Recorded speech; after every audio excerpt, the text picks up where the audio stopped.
Magandang araw sa ating mga kababayan, Luzon, Visayas, Mindanao at sa ating mga kababayan sa abroad. Kumusta kayo lahat? Welcome po kayo sa Munti Natin Channel. Usapan natin dito ngayon is yung 2027 na budget. Base sa ilang mababatas natin, marami di umanong budget insertion.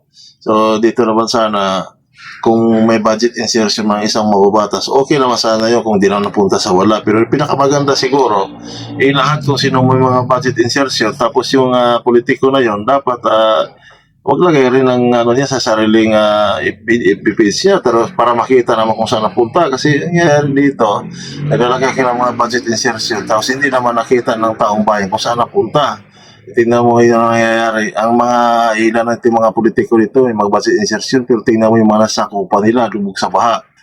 Dito, mahiya naman kayo sa sambayan ng Pilipino dahil yun ang nagbabayad ng mga buwis tapos yung mga buhaya sa ating pamahalaan. Basta-basta lang kung saan dinadala yung mga pera. So dito naman, kita naman natin ang area dito, halos lahat na area sa buong Maynila, binabaha na. Sa buong kasaysayan ng natin, ilang dekada na, ngayon nagkakaganito. So dito naman sana, magtulungan na lang kasi sa atin naman dito, wala tayong magagawa dito mga ordinaryong mamayan dahil nga hindi naman natin kontrolado. Kontrolado nila lahat yung kung anong dapat nilang gawin. Pero sa atin dito, yung mga mababatas na ito na mahilig sa mga insertion tapos hindi naman nila lahat kung saan napunta yung insertion nila, dapat huwag na natin iboto ito sa 2028. Yun ang paraan naman na tayo naman masunod kasi siyempre hihingi na naman ito ng boto sa atin.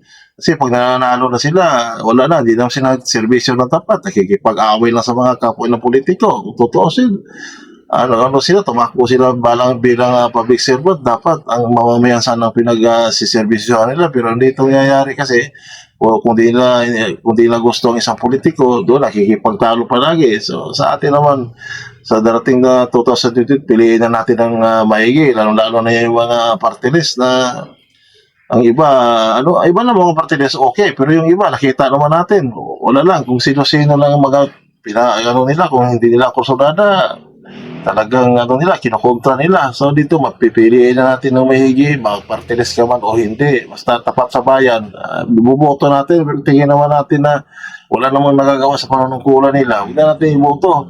So tungkol sa nila sa budget, pakinggan natin yung pag-uusap nila sa House Representative. Ang NEP po natin, 16 billion. Nag-insert po ng 17 billion ng House, naging 35 billion yung budget. 2026, ganun din. 17 billion ang NEP, 27 billion ang GAA. So, ibig sabihin, nag-insert ulit ng 10 billion. Tapos, ayaw natin dumaan sa pre-plenary. So, anong problema?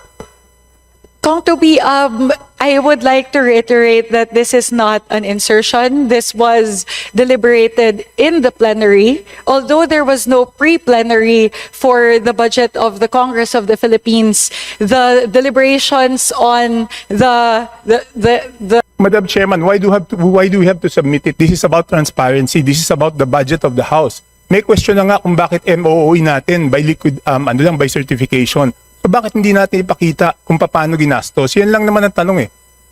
Yes or no? Yes po.